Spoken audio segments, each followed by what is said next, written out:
윤석열 대통령은 대선 때부터 줄곧 4.3 해결을 위해 국가가 책임 있게 나서겠다고 약속했었는데요.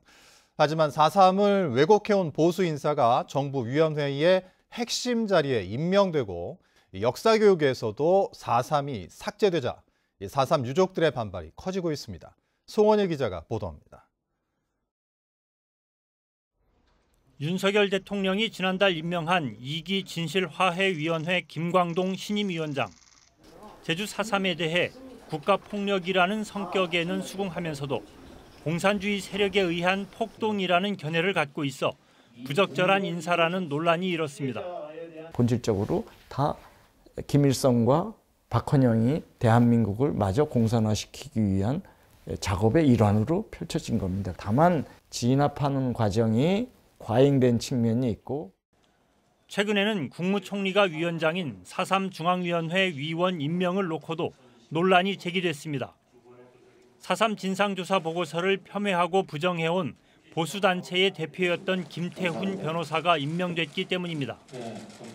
교육부도 고등학교 역사교육 과정에서 사실상 4.3을 삭제하기로 해 도민사회의 반발이 잇따랐습니다. 윤석열 정부의 이런 움직임에 대해 4.3 단체들과 제주 출신 국회의원들은 기자회견을 열고 4.3에 대한 역사적 퇴행을 멈추라고 요구했습니다. 4.3을 교육과정에서 삭제하는 것은 역사교육의 후퇴며 4.3을 부정하는 중앙위원 임명은 추가 진상규명과 명예회복을 가로막겠다는 의도라고 비판했습니다. 4.3을 부정하는 인사를 중앙위원회에서 해촉하고 시대착오적 후보 인사가 아닌 4.3 희생자 유족과 도민들의 아픔을 해문할 수 있는 4.3 중앙위원회 임명을 해주실 것을 요구합니다. 당선인 신분으로는 처음으로 4.3 추념식에 참석해 새 정부도 희생자들의 명예회복을 위해 노력하겠다고 약속했던 윤석열 대통령.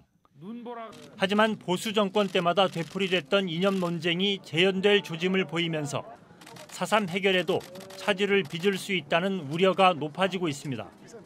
MBC 뉴스 송원일입니다. 제주 4.3의 해결을 위해 미국의 책임을 체계적으로 추궁해야 한다는 주장이 제기됐습니다.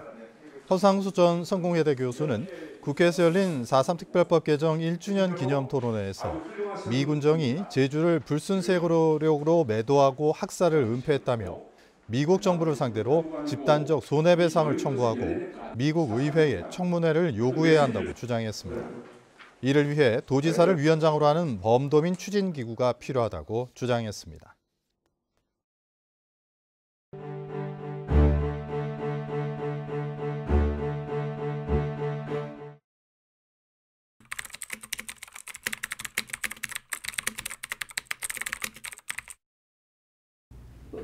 아버지 얼굴도 모르고 사진이라도 있으시면 사진이라도 한 장 보지만 꿈에도 한번 나타나지 아니고 또 나간 죽어보난 산수도 요 하나 없고 그것이 한이 되고 나가 그 할머니 밑에서 어멍아방 이신 사는 것보다 할머니 밑에 사는 것이 얼마나 할머니가 잘해줘도 고생이 됩니까? 평생 아버지 얼굴이라도 꿈에 나타나게 내가 한번 봤으니 나가 원이어서 마시. 아버지가 마산 송무소에 돌아갔잖아요. 그래서 이제 큰 고모가 부산서 아버지를 여기 온덴인 할머니들 넌 아버지 지금 부산서 큰 고모가 이제 모셔가지고 마음적이나 그때서 나가 아버지 그 뼈가 온 거 보면 강 아버지가 얼굴 뼈 보면 아버지가 그냥 키도 크고 그냥 얼굴이 그냥 좋아나 싶대다게 난 그때서 아버지 그 시체를 나가 봤었다. 아이고 우리 아버지가 좀 키도 크고 얼굴도 정 좋아하는 분이로구나. 아이고 무슨 잘못했니 이렇게 생죽음을 해신공해. 그때 처음으로 아버지 그 시체를 본 사람이다.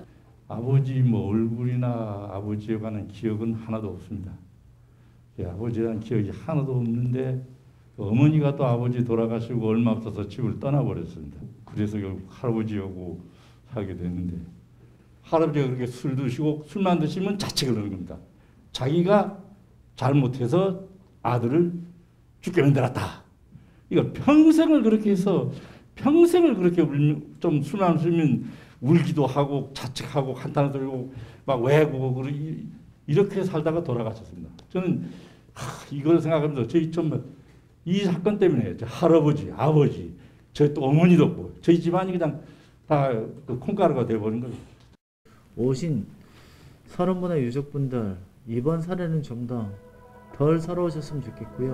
좀 더 따뜻하게 조금이라도 따뜻하게 보내셨으면 하는 바람입니다. 이상으로 선거 마치겠습니다. 감사합니다.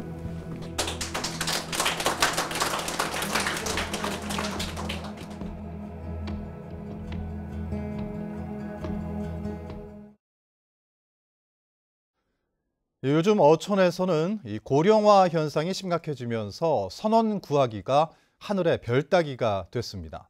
젊은 선원들은 이미 오래전에 사라졌고 부족한 인력을 외국인 선원으로 채우고 있지만 요샌 이마저도 쉽지 않다고 합니다. 김하은 기자가 취재했습니다.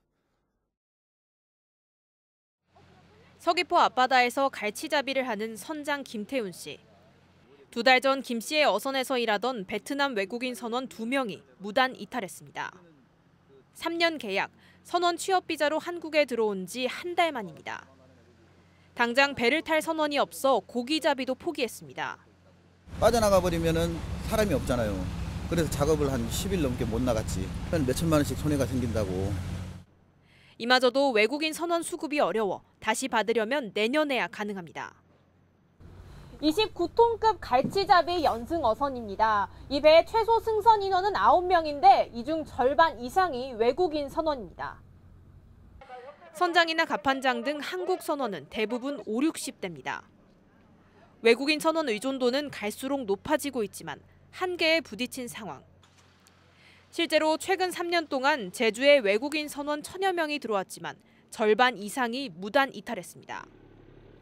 불법 일자리 브로커를 통해 임금이 더 높은 공장이나 농촌으로 옮기는 겁니다. 임금을 더 주려 해도 돈이 없습니다. 지난해 제주 지역 어가 소득은 1,960만 원으로 4년 만에 26%나 떨어졌습니다.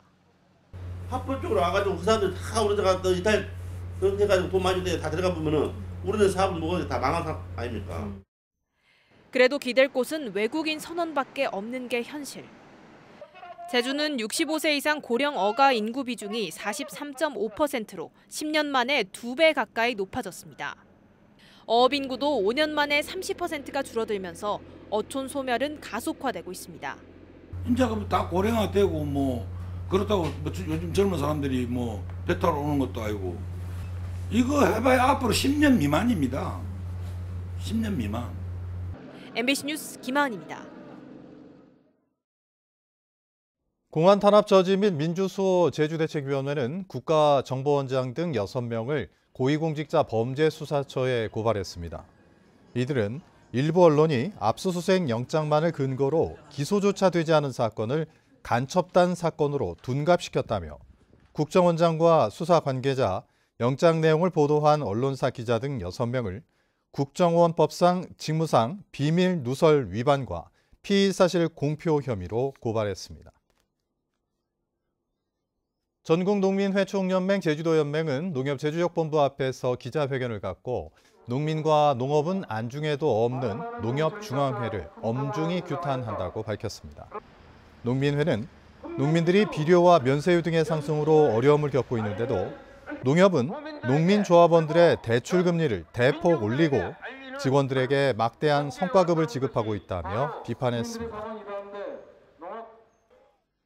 중국 녹지그룹이 제기한 개설 허가 조건 취소 청구 소송 항소심 선고가 연기됐습니다. 광주고등법원 제주 제1행정부는 당초 내일 진행하려던 이번 재판 선고를 다음 달 15일로 변경했습니다. 이 소송은 중국 녹지그룹 측이 내국인 진료를 제한한 허가 조건이 부당하다며 지난 2019년 제기했는데 1심 재판부는 녹지그룹의 손을 들어줬었습니다. 공직선거법 위반 혐의로 기소된 오영훈 제주도지사의 재판이 내일부터 시작됩니다. 제주지방법원 제2형사부는 내일 오후 2시부터 오영훈 지사와 정원태 제주도 중앙협력본부장, 김태영 대외협력특보 등 5명의 공판 준비 기일을 가질 예정입니다. 공판 준비 기일에는 검찰과 변호인이 쟁점 사항을 정리하고 증거 조사 방법을 논의하는데 오영훈 지사는 출석하지 않습니다.